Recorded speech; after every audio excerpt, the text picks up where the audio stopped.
أعوذ بالله من الشيطان الرجيم. بسم الله الرحمن الرحيم.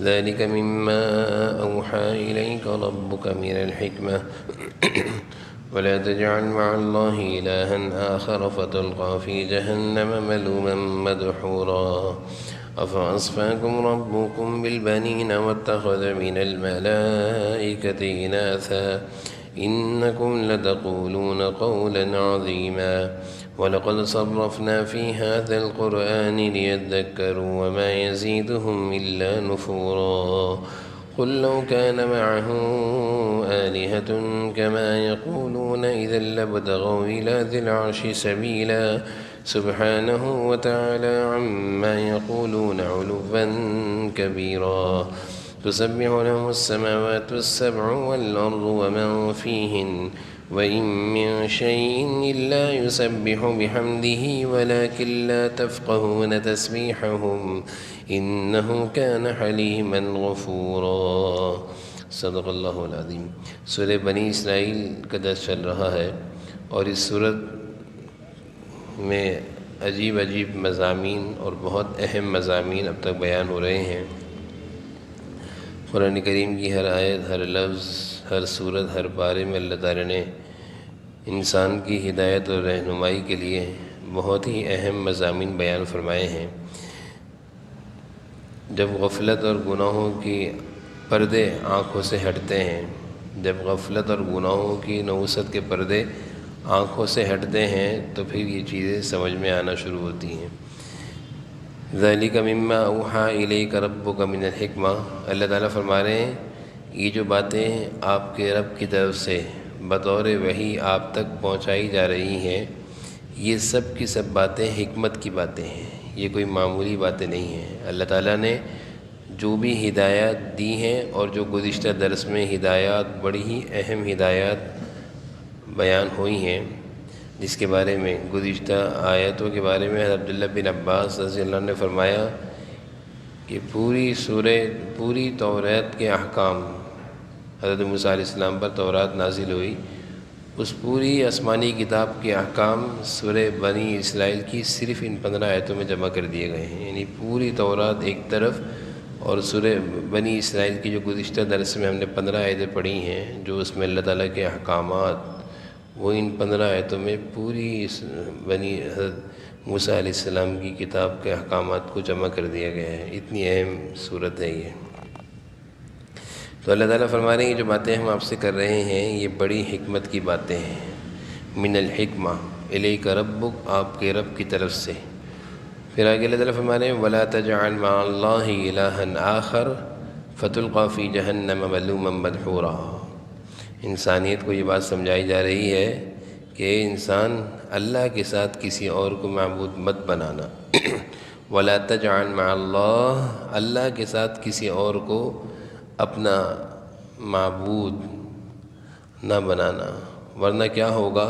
فَتُلْقَىٰ فِي جَهَنَّمَ، تلقا مانے جہنم میں پھینک دیا جائے گا، ملومًا مدحورا، ملامت زدہ ہو کر، دھکے دے کر۔ ملومًا مانے ملامت زدہ، ملامتیں ہوں گی، الزامات ہوں گے، نحوستیں ہوں گی، مدحورا، دھکے دے کر۔ جرم کیا ہوگا؟ اللہ کو چھوڑ کر دوسروں کو پکارنا شروع کر دیا۔ اللہ کے در پہ آنا چاہیے تھا، اپنی مرادیں اللہ سے مانگنی چاہیے تھی، اللہ کے در کو چھوڑا، دوسروں کے دروں پر جا کر اپنی مرادیں مانگنا شروع کر دیں۔ اللہ نے اس جرم میں سزا کیا دی؟ فَتُلْقَىٰ فِي جَهَنَّمَ، جہنم میں پھینکا۔ کس طرح پھینکا؟ ملامتوں کے ساتھ، نحوستوں کے ساتھ، ذلت و رسوائی کے ساتھ، مدحورا، دھکے دے کر۔ افاصفاکم ربکم بالبنین واتخذ من الملائکۃ اناسا، اللہ تعالیٰ فرما رہے ہیں تم عجیب باتیں کرتے ہو کہ اپنے رب کے لیے تو تمہارے رب نے تو تمہیں تو بیٹے دینے کے لیے چن لیا ہے۔ افاصفاکم مانے چن لیا ہے، ربکم تمہارے رب نے، بالبنین بیٹوں کے لیے، یعنی تم اپنے لیے تو بیٹے چاہتے ہو اور اللہ تعالیٰ تمہیں بیٹے دیتے ہیں۔ اور اللہ تعالیٰ کے لیے واتخذ من الملائکۃ اناسا، فرشتوں کو بیٹیاں بنا دیا، یعنی خود اپنے لیے تو بیٹیاں پسند نہیں کرتے اور اللہ تعالیٰ کے لیے فرشتوں کو بیٹیاں بنا دیا، جبکہ اللہ تعالیٰ بیٹیوں سے، بیٹوں سے، اولاد سے پاک ہیں۔ یہ اس طرح کا عقیدہ رکھنا یہ غلط ہے، لیکن اللہ تعالیٰ عقلی دلیل سے سمجھا رہے ہیں کہ جو چیز تمہیں خود پسند نہیں وہ اللہ کے لیے لگاتے ہو، جبکہ وہ بھی غلط ہے۔ انکم لتقولون قولا عظیما، فرشتوں کو اللہ کی بیٹی کہنا یہ بہت بڑے جرم کی بات ہے۔ اللہ تعالیٰ کے ساتھ کسی ایسی چیز کو منسوب کرنا جو اللہ کے لائق و مناسب نہیں، اللہ تعالیٰ اس چیز سے پاک ہیں۔ اگر کوئی انسان ایسا جرم کر رہا ہے تو وہ لتقولون ایسی بات کہہ رہا ہے قولا عظیما، یہ بہت بڑے جرم کی بات ہے۔ آگے اللہ تعالیٰ فرمانے وَلَقَدْ صَرَّفْنَا فِي هَذَا الْقُرْآنِ لِيَذَّكَّرُوا، قرآن کریم کے بارے میں کہ ہم نے اس قرآن میں طرح طرح کی وضاحتیں کی ہیں۔ صرفنا مانے وضاحت کے ساتھ اس قرآن میں ہم نے ہر بات کو کھول کھول کر بیان کر دیا۔ صرفنا کھول کھول کر، وضاحتوں کے ساتھ، لیذکروا تاکہ یہ لوگ سمجھیں، سمجھنے کی کوشش کریں۔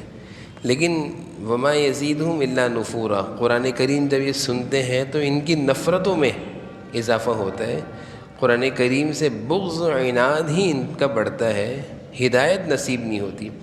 جب انسان کے دل میں گناہوں کی سیاہی ہو، سوچنے سمجھنے کی صلاحیت ختم ہو گئی ہو، اور گناہوں میں اور نافرمانیوں میں، بت پرستی، شرک میں اتنا مبتلا ہو کہ اس کے سامنے حق بات اس کو حق نہ دکھتی ہو، بلکہ اس حق بات سے اس کے دل میں اور کفر بڑھتا ہو، یہ انتہائی خطرناک حالت ہے۔ اللہ فرما رہے ہیں وما یزیدہم الا نفورا، کہ قرآن کریم جب یہ سنتے ہیں تو ان کی نفرت میں، ان کے بغض و عناد میں اور اضافہ ہوتا ہے۔ ہونا تو یہ چاہیے تھا کہ قرآن کریم سن کر ان کے اندر ہدایت کے جذبات پیدا ہوتے، قرآن کریم سے قریب ہوتے، دین سے قریب ہوتے، لیکن بجائے قریب ہونے کے نفرتوں میں اضافہ ہوا۔ یزیدہم مانے زیادہ ہو گئیں، نفورا نفرتیں۔ یہ بڑی خطرناک چیز ہے کہ قرآن سنا جا رہا ہے، پڑھا جا رہا ہے، لیکن بجائے اس قرآن کے ذریعے سے قرآن کی محبت میں، اللہ کی محبت میں اضافہ ہوتا، اضافے کی بجائے دوری بڑھ رہی ہے۔ یہ صرف کافروں کے ساتھ خاص نہیں ہے، گنہگار ایمان والے جن کی زندگیوں میں گناہ بہت ہوتے ہیں ان کے ساتھ بھی ایسے ہی معاملہ ہوتا ہے۔ آگے اللہ تعالیٰ فرمانا ہے قُل لَوْ كَانَ مَعَهُ آلِهَةٌ كَمَا يَقُولُونَ إِذًا لَّابْتَغَوْا إِلَىٰ ذِي الْعَرْشِ سَبِيلًا، یہ لوگ کہتے ہیں کہ آسمان میں ایک خدا نہیں اور بھی سارے خدا ہیں۔ اللہ تعالیٰ فرما رہے ہیں قل، آپ ان سے کہہ دیجئے لو کان معہ آلہہ، اگر اللہ تعالیٰ کے ساتھ اور بھی کوئی معبود ہوتا، جیسے کہ انہوں نے عیسیٰ علیہ السلام کو خدا بنایا ہوا ہے، کسی نے فرشتوں کو خدا بنایا ہوا ہے، کسی نے مورتیوں کو خدا بنایا ہوا ہے۔ اللہ فرما رہے ہیں اگر اللہ کے ساتھ اور بھی کوئی خدا ہوتا، کما یقولون جیسے کہ یہ لوگ کہہ رہے ہیں، اذا لابتغوا الی ذی العرش سبیلا، تو وہ عرش والے حقیقی خدا پر چڑھائی کرنے کے لیے کوئی راستہ پیدا کر لیتے ہیں۔ یعنی جو دوسرے معبود جو ان کے بقول ہیں، وہ دوسرے معبود حقیقی معبود تک پہنچنے کی کوشش کرتے، اذا لابتغوا راستہ تلاش کرتے، عرش والے اللہ تک، سبیلا مانے راستہ، یعنی ایک اللہ کے سوا اور بھی معبود ہوتے تو اور سارے معبود اللہ تک پہنچنے کی کوشش کرتے ہیں، جبکہ اللہ تعالیٰ سبحانہ پاک ہے، وتعالی اور بہت ہی زیادہ بلند و بالا ہے، عما یقولون ان باتوں سے جو یہ لوگ باتیں بناتے ہیں، یعنی اللہ کی ذات ان ساری باتوں سے بالا تر ہے اور وہ بڑی عظمتوں والے ہیں، علواً کبیرا، پاک ہیں، بہت بالا و برتر ذات ہے، وہ اکیلے ہیں، ان کے ساتھ کوئی معبود نہیں، وہ اکیلے سارے عالم کے نظاموں کو چلا رہے ہیں۔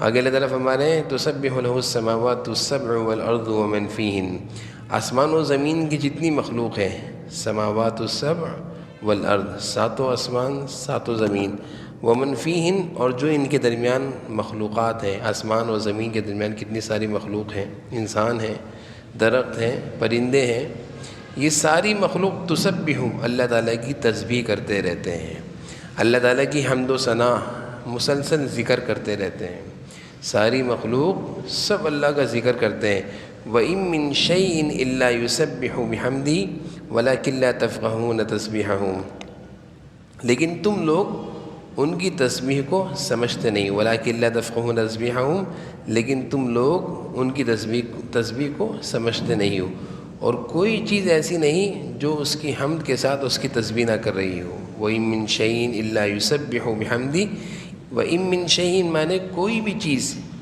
ایسی نہیں یسبح بحمدی جو تسبیح اور تحمید نہ کر رہی ہو، یعنی ساری مخلوق و آسمان و زمین کی سب اللہ تعالیٰ کی تسبیح تحمید ذکر کر رہے ہیں۔ درخت اپنی زبان میں، اللہ تعالیٰ فرمانے لا تفقہون تسبیحہم، تم ان کی زبان سمجھتے نہیں ہو، تم ان کی تسبیح سمجھتے نہیں ہو۔ دیکھا جائے ساری مخلوق، جانور ہوں، درخت ہوں، پرندے ہوں، آسمانوں پر اڑنے والی مخلوق، زمین پر چلنے والی مخلوق، آسمانوں کے اندر، زمینوں کے اندر، ساری ہی مخلوق اللہ کے حمد و ثنا اور اللہ کی تعریف ذکر کرتی ہے۔ ایک انسان جس کے لیے ساری کائنات اللہ نے بنائی، وہ انسان اللہ کی تسبیح و تحمید سے غافل رہتا ہے۔ ہونا تو یہ چاہیے تھا کہ اس انسان کی زبان بھی، اس کا دل بھی اللہ کا شکر، اللہ کی حمد و ثنا، اللہ کی تعریف کرتا، لیکن انسان دنیا کی باتوں کے لیے تو ہمارے پاس بہت سارا وقت ہے، ہم اپنے اوقات میں دنیا کی باتیں تو بہت ساری کرتے ہیں، لیکن اللہ کی تسبیح و تحمید اور حمد و ثنا کا ہمارے پاس وقت نہیں۔ انہ کان حلیما غفورا، وہ اللہ بڑا بردبار، درگزر کرنے والا، غفور، معاف کرنے والی ذات ہے۔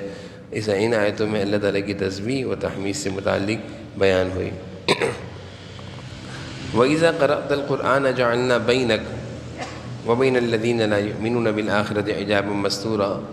اللہ تعالیٰ فرما رہے ہیں کہ ان کافروں کے سامنے جب قرآن پڑھتے ہو تو تمہارے اور ان لوگوں کے درمیان جو آخرت پر ایمان نہیں رکھتے ایک ایسا پردہ جو نظر نہیں آتا حائل کر دیتے ہیں۔ وَإِذَا قَرَأْتَ الْقُرْآنَ، جب قرآن کریم پڑھا جاتا ہے، جب قرآن کریم ان کافروں کے سامنے پڑھا جاتا ہے تو جعلنا بینک و بین الذین، اللہ تعالیٰ فرما رہے ہیں ہم ان کے درمیان، آپ کے درمیان اور ان کافروں کے درمیان، لا یؤمنون بالآخرہ، جو آخرت پر ایمان نہیں رکھتے، حجابا مستورا، ایک ایسا پردہ حائل کر دیتے ہیں جو چھپا ہوا ہوتا ہے، نظر نہیں آتا، ایسا پردہ جو چھپا ہوا ہو نظر نہ ہے، اللہ تعالیٰ حائل کر دیتے ہیں۔ یہ اللہ تعالیٰ کی قدرت ہے اور اللہ تعالیٰ کی شان ہے۔ جناب نبی کریم صلی اللہ علیہ وسلم کے بارے میں اس موقع پر تفاسیر میں واقعہ لکھا ہوا ہے، جب سورہ لہب نازل ہوئی تو اس سورہ لہب میں ابو لہب کی بیوی کی مذمت بیان کی، وہ آپ صلی اللہ علیہ وسلم کے پاس آئی دوڑی بھی آپ کی شان میں گستاخی کے ارادے سے۔ حضرت ابوبکر صدیق کہنے لگے اللہ کے رسول، یہ آپ کے پاس آ رہی ہے، آپ کی شان میں گستاخی کرے گی۔ آپ صلی اللہ علیہ وسلم نے فرمایا اس کو آنے دو، یہ مجھے دیکھ نہیں سکے گی۔ اور وہ آئی اور اب حضرت ابوبکر صدیق رضی اللہ عنہ سے پوچھ کر چلی گئی کہ وہ کہاں ہے تمہارے ساتھی؟ حضور صلی اللہ علیہ وسلم نے فرمایا کہ جب تک وہ یہاں رہی ایک فرشتہ میرے اور اس کے درمیان میں پردہ کرتا رہا۔ اللہ تعالیٰ کی شان ہے اور قرآن کریم کی بھی شان ہے کہ کثرت سے تلاوت قرآن کریم کی برکت سے انسان دشمنوں کی نظروں سے محفوظ رہتا ہے۔ جیسے کہ حضور صلی اللہ علیہ وسلم ابو لہب کی بیوی آپ صلی اللہ علیہ وسلم کو نقصان پہنچانے کے ارادے سے آئی، حضرت ابوبکر صدیق کہنے لگے اللہ کے رسول وہ آپ کو کیوں نہیں دیکھ سکی، جبکہ آپ تو یہیں تشریف فرماتے ہیں، آپ مجھے دکھ رہے تھے، اس کو کیوں نہیں دکھ رہے تھے؟ وہ کہہ رہی تھی کدھر ہے کدھر ہے؟ آپ نے فرمایا جب تک وہ یہاں تھی ایک فرشتہ میرے اور اس کے درمیان پردہ حائل کر رہا، حجابا مستورا، پردہ حائل کر دیا کہ جس سے وہ مجھے دیکھ نہیں سکی۔ آگے اللہ تعالیٰ فرما رہے ہیں وَجَعَلْنَا عَلَىٰ قُلُوبِهِمْ أَكِنَّةً أَن يَفْقَهُوهُ وَفِي آذَانِهِمْ وَقْرًا وَإِذَا ذَكَرْتَ رَبَّكَ فِي الْقُرْآنِ وَحْدَهُ وَلَّوْا عَلَىٰ أَدْبَارِهِمْ نُفُورًا۔ وَجَعَلْنَا عَلَىٰ قُلُوبِهِمْ أَكِنَّةً أَن يَفْقَهُوهُ وَفِي آذَانِهِمْ وَقْرًا، قرآن کریم کی جب تلاوت کی جاتی ہے تو ہم ان کے دلوں پر ایسا غلاف چڑھا دیتے ہیں کہ وہ اسے سمجھتے نہیں ہیں، اور ان کے کانوں میں گرانی یعنی بوجھ پیدا کر دیتے ہیں، اور جب تم قرآن میں تنہا اپنے رب کا ذکر کرتے ہو تو یہ لوگ نفرت کے عالم میں پیٹ پھیر کر چل دیتے ہیں۔ وَجَعَلْنَا عَلَىٰ قُلُوبِهِمْ، اس قرآن کریم کی تلاوت کے بعد ان کافروں کا حال کیا ہوتا ہے؟ اکنّا، ان کے دلوں میں پردے ہوتے ہیں، ان یفقہوہ، اس بات سے کہ وہ قرآن کو سمجھ سکیں، وفی آذانہم وقرا، اور ان کے کانوں میں بھی بوجھ ڈال دیا جاتا ہے، وَإِذَا ذَكَرْتَ رَبَّكَ فِي الْقُرْآنِ وَحْدَهُ، اور جب آپ قرآن کریم کی تلاوت اکیلے کرتے ہیں تو یہ پیٹ پھیر کر چل دیتے ہیں۔ قرآن کریم کی آیت ہے آیت نمبر 46 سورہ بنی اسرائیل کی، وَجَعَلْنَا عَلَىٰ قُلُوبِهِمْ أَكِنَّةً أَن يَفْقَهُوهُ وَفِي آذَانِهِمْ وَقْرًا۔ اسی طرح سورہ کہف میں بھی یہ آیت ہے، إِنَّا جَعَلْنَا عَلَىٰ قُلُوبِهِمْ أَكِنَّةً أَن يَفْقَهُوهُ وَفِي آذَانِهِمْ وَقْرًا۔ سورہ نحل میں ایک آیت ہے، أُولَٰئِكَ الَّذِينَ طَبَعَ اللَّهُ عَلَىٰ قُلُوبِهِمْ وَسَمْعِهِمْ وَأَبْصَارِهِمْ، اور سورہ جاسیہ میں ایک آیت ہے، أَفَرَأَيْتَ مَنِ اتَّخَذَ إِلَٰهَهُ هَوَاهُ وَأَضَلَّهُ اللَّهُ عَلَىٰ عِلْمٍ وَخَتَمَ عَلَىٰ سَمْعِهِ وَقَلْبِهِ وَجَعَلَ عَلَىٰ بَصَرِهِ غِشَاوَةً۔ یہ تین آیتیں ہیں مختلف صورتوں میں۔ ان تین آیتوں سے متعلق ان کا مضمون تقریباً ملتا جلتا ہے کہ اللہ تعالیٰ اس قرآن کریم کی برکت سے، ان آیتوں کی برکت سے مشرکین کے دلوں پر، ان کی آنکھوں پر، ان کے ذہنوں پر پردہ ڈال دیتے ہیں کہ وہ سوچنے سمجھنے سے محروم ہو جاتے ہیں، اور نقصان پہنچانے سے، ان کے نقصان سے لوگ محفوظ ہو جاتے ہیں۔ حضرت کعب رضی اللہ عنہ فرماتے ہیں کہ رسول اللہ صلی اللہ علیہ وسلم نے ارشاد فرمایا، جب تم مشرکین کی آنکھوں سے مستور ہونا چاہو، چھپنا چاہو، تو قرآن کریم کی یہ تین آیتیں پڑھ لیا کرو، اس کے اثر سے کفار تمہیں دیکھ نہیں سکیں گے۔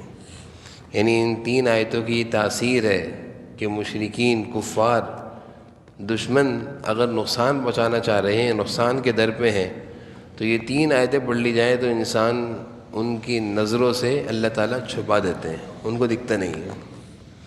حضرت کعب رضی اللہ عنہ فرماتے ہیں کہ رسول اللہ صلی اللہ علیہ وسلم کا یہ معاملہ، یعنی یہ حدیث، میں نے ملک شام کے ایک شخص سے بیان کی کہ آپ صلی اللہ علیہ وسلم نے ارشاد فرمایا کہ یہ تین آیتوں کا یہ تاثیر ہے۔ تو وہ شخص، اس کو کسی ضرورت سے رومیوں کے ملک جانا تھا، وہاں ایک زمانے تک وہ مقیم رہا، پھر رومی کفار نے اس کو ستایا تو وہ وہاں سے بھاگ نکلا، تو رومیوں نے اس کے پیچھے فوج لگا دی۔ اس شخص کو حضرت کعب کی یہ روایت یاد آ گئی اور اس نے مذکورہ تین آیتیں پڑھنا شروع کر دیں۔ اللہ تعالیٰ نے ان آیتوں کے پڑھنے کی برکت سے ان دشمن رومی فوجیوں کی آنکھوں پر ایسا پردہ ڈالا کہ جس راستے پر یہ چل رہے تھے، اسی راستے پر دشمن بھی گزر رہے تھے، لیکن وہ دیکھ نہیں سک رہے تھے اس کو۔ ان آیتوں کی تاثیر ہے۔ امام قرطبی رحمۃ اللہ علیہ فرماتے ہیں کہ ان تین آیتوں کے ساتھ سورہ یاسین کی وہ جو شروع کی آیتیں ہیں، یاسین و قرآن الحکیم انک لمن المرسلین سے لے کر آیت نمبر 9 تک، وجعلنا من بین ایدیہم سدا ومن خلفہم سدا فاغشیناہم فہم لا یبصرون، فرما رہے ہیں یہ وہ آیتیں ہیں جو حضور صلی اللہ علیہ وسلم جب ہجرت کے موقع پر اپنے حجر مبارک سے نکلے تھے تو ان آیتوں کو پڑھتے ہوئے نکلے تھے، دشمن نہیں دیکھ سکے تھے۔ تو فرمایا کہ امام قرطبی رحمۃ اللہ علیہ نے کہ ان تین آیتوں کے ساتھ سورہ یاسین کی شروع کی 9 آیتوں کو بھی پڑھ لیا جائے۔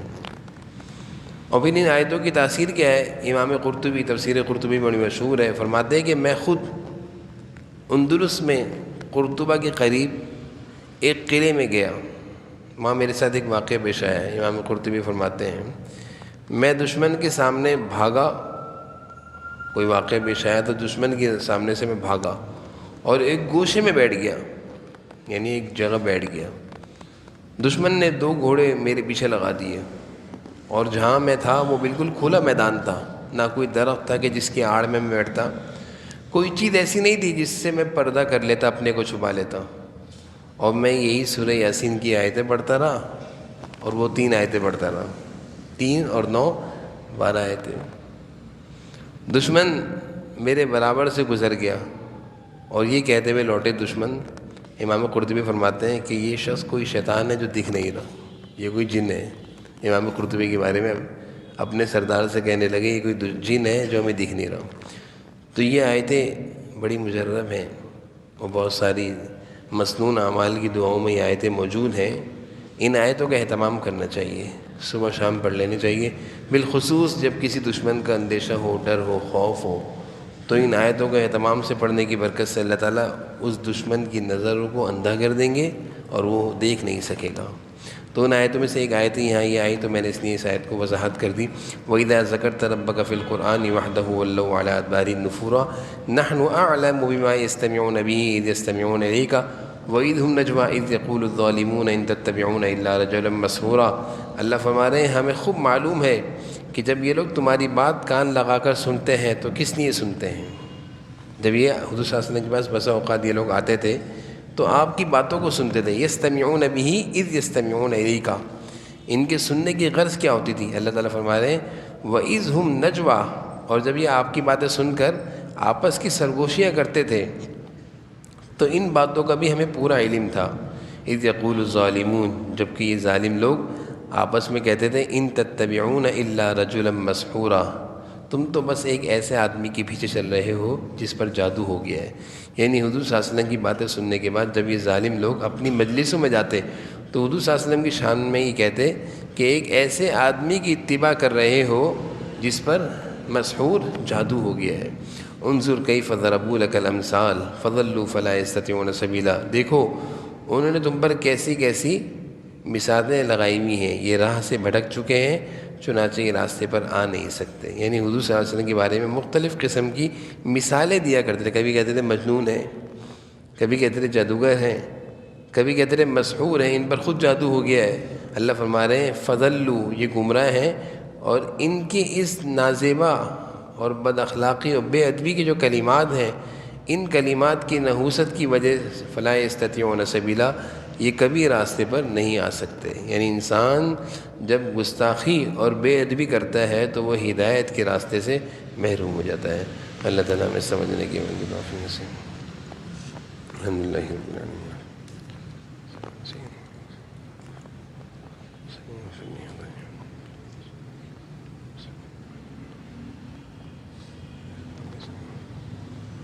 صلی اللہ علیہ وسلم رحمۃ اللہ۔